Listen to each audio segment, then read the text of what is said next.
So the drills that I'm about to share with you in this video are almost guaranteed to give you instant success, because these are the drills that have done that for me in my last 20 years of coaching. We're going to start off with what I call the 60-60-100 drill. I love this drill and I'm going to explain why. So I've got my 7-iron here. This works with all your iron clubs.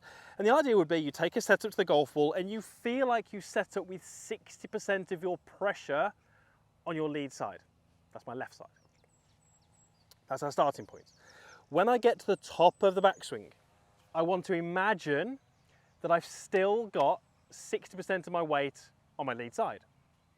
When I get to impact, I want to visualize and imagine that I've got 100% of my weight on my lead side. So 60, 60, 100. Now, it's a concept. I've done this with so many golfers, and I can measure what their weight is doing in my coaching studio. Their weight never does that, ever. It's never happened. But what it does do is get their weight to move really well. So even if I try to start 60, which is where I want to, and keep it there in the backswing, what happens is, as we've got momentum and we've got the club moving this way and we're trying to generate some energy, some speed in the golf club, pressure moves to this back leg. It does. I measure it, I can see it, I know it's happening, even though the golfer's trying to keep 60% there. What it actually does for them is it makes them stay very centered over the golf ball, yet still moving pressure to that back leg. Then, when they're trying to get 100 onto that lead side, it helps them shift forwards, they land the club later, they've got more shaft lead, they get more ball speed, they hit it further, it feels better, they're happier. 60-60-100 drill is brilliant. It's not the reality. That's not what is actually happening, but it's a great feeling for that. Now, the reason I love this drill is because it doesn't need to be done at the driving range. It doesn't need to be done with any equipment. You can actually take it straight to the course. Next time you play, just try and get yourself set up at 60%. Feel like you keep it at 60% and get 100% at impact. That one, it's almost guaranteed to get you striking your irons better. So we're talking driver now. Now, the reason I'm doing this video is because I was coaching someone a few weeks ago, and we were actually doing iron work and trying to work on his strike, and we spoke about what he was doing incorrectly, and he actually said to me, he said, right, what do we do now? What drills are we going to use? He said, tell you what, give me the drill that gives you the best results the quickest.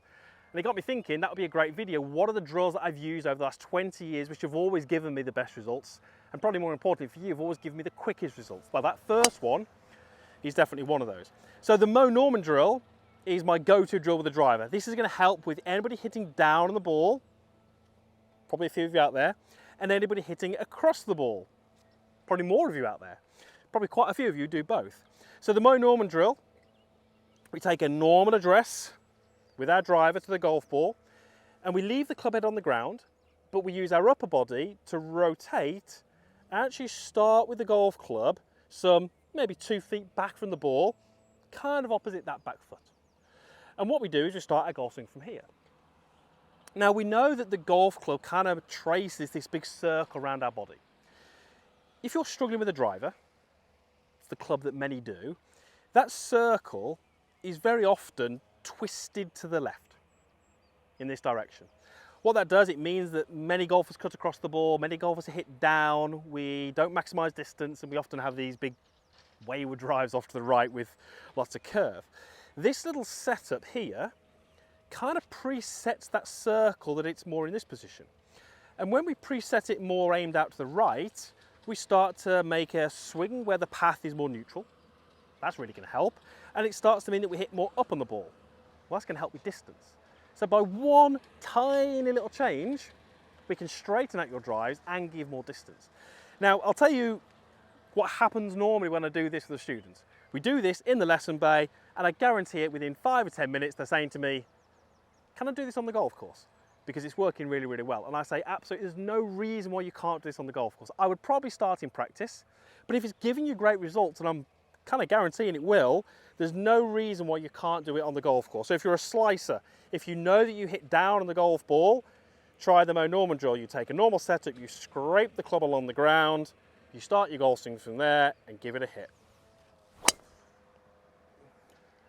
And that one, a little lower than I'd like, but it's drawn around the corner. And I preset that at impact by starting with the club in that slightly different position. Right, the match drill, going to help you in the short game, is going to help you hit some really crispy, spinny pitches around the greens. Who doesn't want to hit those? Take your golf club, flip it over, hold this end, let the club rest on the ground. Think about this is a match. This is a matchbox. You've got to like the match. You've got to strike that match. What would you do? Well, just let your instincts take over. Just have a few swings and just start to see what you would naturally do to make that happen. What you're probably going to see here is that my backswing is actually longer than my follow through. This is shorter, yet the speed down at this impact area here. You know, strike, which is what we're looking to do when we hit this ball onto the green, that suggests a few things. It suggests that there's some speed there, but that's quite a sharp speed. It's not this kind of long and loose follow through. It's not this long backswing and this deceleration. It's not this short backswing and this huge acceleration all the way through to here. Speed here is no good. The speed's got to be down where the matchbox is. That's how you light that match. So the same thing applies with the golf club. Where does the speed need to be? Down there. But you can actually have a nice structured follow through. So first little exercise, strike the match, get that feeling, and then when you come to set up to the ball, I want you to do that. The only thing I want you to think about is getting your trail knee to touch your lead knee at the follow through. What that's going to do is give you some body pivot. That helps you keep the arms structured. You actually see that the heel is off the ground, even though this ball is, you know, only going to carry some 15, 20 yards. This drill is brilliant. I love this. It gives golfers a really different feeling through the golf ball, but it allows them to hit these really nice low pitches. I've got 60 here, but if I play this correctly, we should get a relatively low flight and quite a bit of spin. Strike that match. Yeah, a little bit short, but not bad. But there's my follow through. Knees are touching, heels in the air, club's nice and short. Please, please, please, whatever you do, you know, don't get into this habit of going short and then trying to help it there in the follow through. That's no good. Or possibly the one that's even more destructive, that long to slow. Never going to work. So strike the match, get your knees to touch,